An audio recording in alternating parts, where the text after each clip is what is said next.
An Australian TV show called Parental Guidance has sparked a heated debate about whether it's ever right to smack your child. Put your hand up if you ever have smacked your child.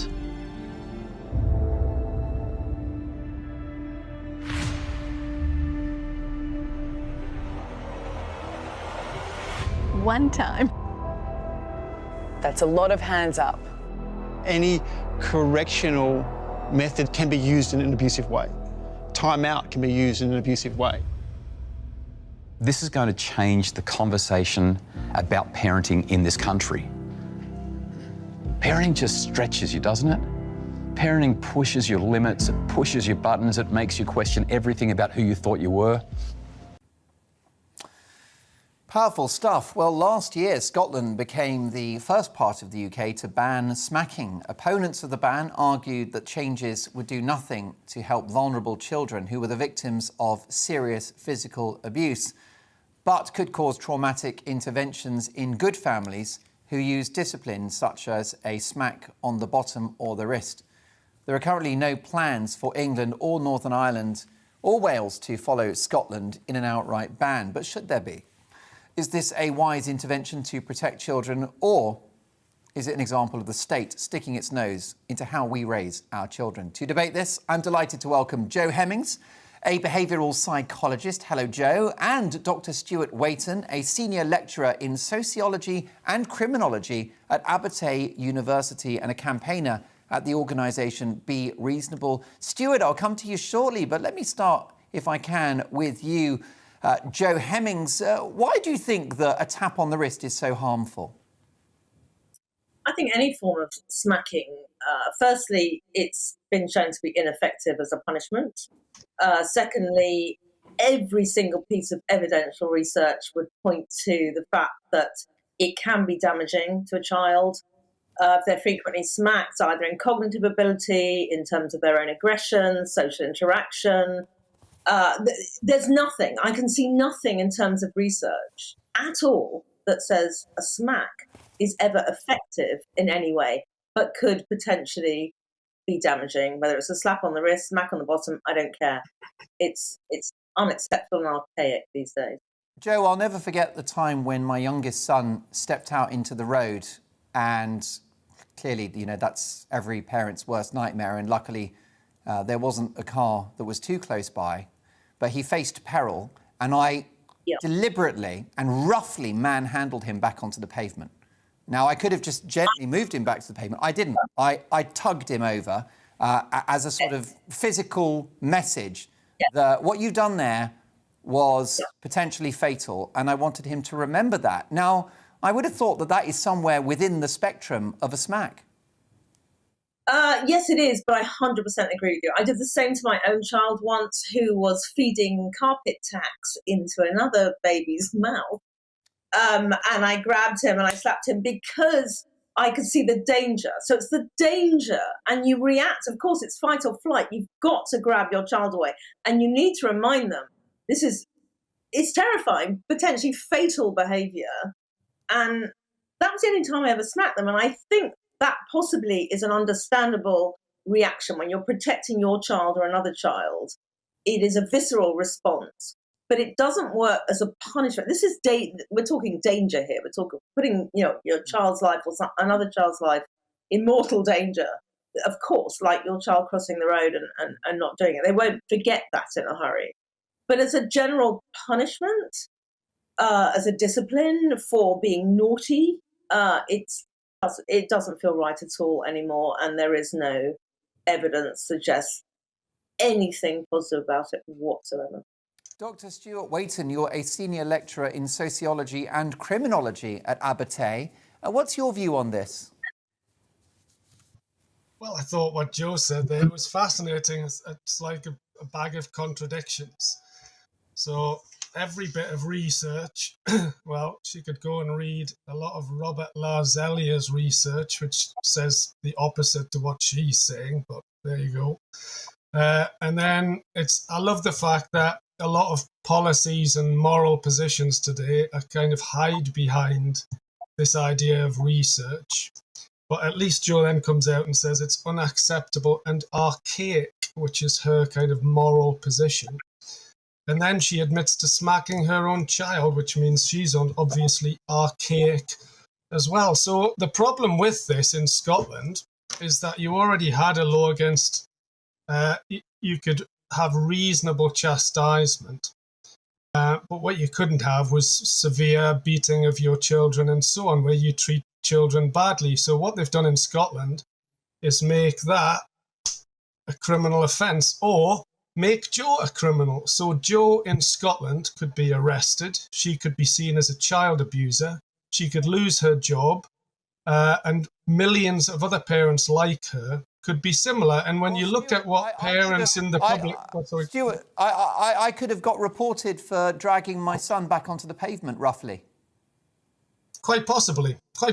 So we could all... And if you asked the public in Scotland, which happened during when the law was changing, 75% of the public disagreed with the idea that should be a criminal offence. Understandably, they think it's ridiculous, but it now is a criminal offence, so we can now potentially be criminalising parents who are loving, who occasionally might use light forms of chastisement, physical chastisement.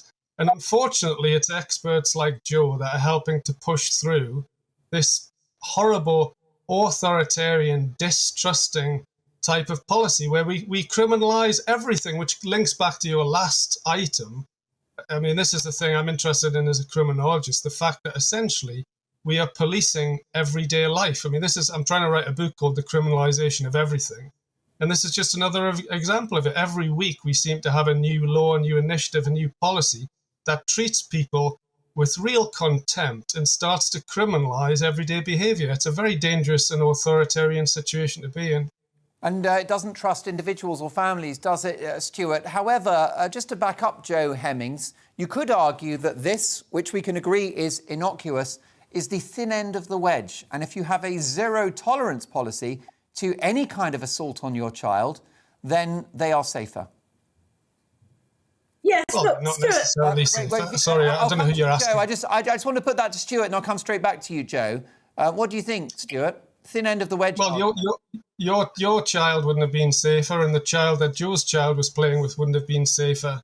It's a very patronising zero tolerance. Basically means zero judgment. That's what it means. It's a mindless approach to people that just sees it's a really horrible, fear-filled perception of people. You know, a parent who smacks their child a bit is going to lead on to beating their children and all the rest of it. We just know that isn't true, right? We just know it's not true.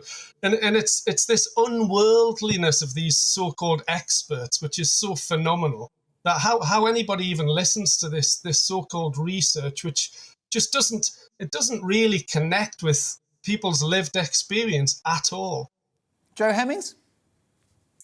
Well, I've seen Stuart do this before. I've seen him on TV. He's a seasoned professional, a protector of smackers. He's done this thing before with his hand many, many times. And he's come across people like me many, many times. So he's very good at this. However, he's actually showing me contempt because I'm not a so-called expert. The evidence out there is very clear for anybody to see. If you want to abuse and hurt your child, we should never have a conversation about a smacking ban, because most people with a shred of intelligence or common sense would learn to control their impulses and not smack their children. It's about the parent. It's not about the child. It's about you losing it and you disciplining your child because you can't contain your anger. It's in no way ever you present me with the research that ever has said it is beneficial as a punishment to hit your child. Well, Jo, I wonder if you think about where parents who are not abusive will smack their child, it might be a tap on the wrist. It might be a slap on the bottom. The bottom, by some distance, the least sensitive part of the human body, which is why I would imagine that for centuries that's where mums and dads have chosen to strike their child, because they seek no harm. Isn't ultimately the threat of a tap on the wrist something that's an important piece of a tool in the armoury of any parent. It's something that, you know, if you keep this up, you're going to get a slap on the wrist. It's the threat of it rather than the actual execution. Both are ineffective. So the truth is, I mean, what is a smack? You know, is it a gentle tap on the wrist, as Stuart likes to play it out? Is it a slap on the face? That's rather different to a smack on the bottom. I mean, That's already illegal. Physical punishment for naughtiness.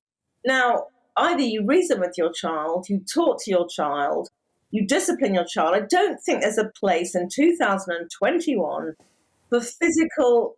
It is an assault on your child. Stuart will laugh at me. I'm sure he will. Here goes another, you know, neoliberal parent psychologist. There is no evidence suggests that it works even as a punishment. It's ineffective. Cognitive abilities are effective. Joe, I'm going to come back to Stuart in a second, but one final thought with you with the clock against us. The issue we've got, and I think the issue that Stuart Waiton has, is that this law and criminalising the tap on the wrist lets the real abusers off the hook, as cops are busy arresting innocent, loving families for, you know, a very sort of minor, intrusion on the child, whilst the real crimes happen behind closed doors. The ultimate issue with these sorts of laws, Joe, is that the cops will be going after the wrong people. Don't get me wrong, I do not agree with a ban. I think anybody with any common sense and any knowledge and any true love and care for their child would know that it's an ineffective punishment. It's quite damaging to a child. We should never be talking about banning it. It shouldn't even come to that. So you think the law in Scotland is wrong, Joe? I do think it's wrong. I think people need to realize where we are in this day and age, and that smacking is not only cruel, abusive, it's ineffective, it's pointless. You know, get with 2021. It's, as I said, an archaic, ineffective form of punishing your child because of your own issues. Well, Dr. Stuart Waiton, last words to you with the clock against us. Well, I just think these things are not very significant. You know, parents who love their children, who occasionally smack them as a form of discipline, it's neither here nor there. It's really not a big deal. Unfortunately, we have professionals who are helping to undermine parental authority and making a big deal out of this. And eventually, unfortunately, with these arguments, you do lead to the criminalisation of parents where they're seen as being abusers when actually they're just trying to look after their kids and do the best they can. It's part of the politics we have at the minute, and it leads to authoritarian solutions, unfortunately. A very enlightening conversation. My deep thanks to the behavioural psychologist, Joe Hemmings. Thank you, Joe. And my thanks to Dr. Stuart Waiton, a senior lecturer in sociology and criminology at Abertay University and a campaigner at the organisation Be Reasonable.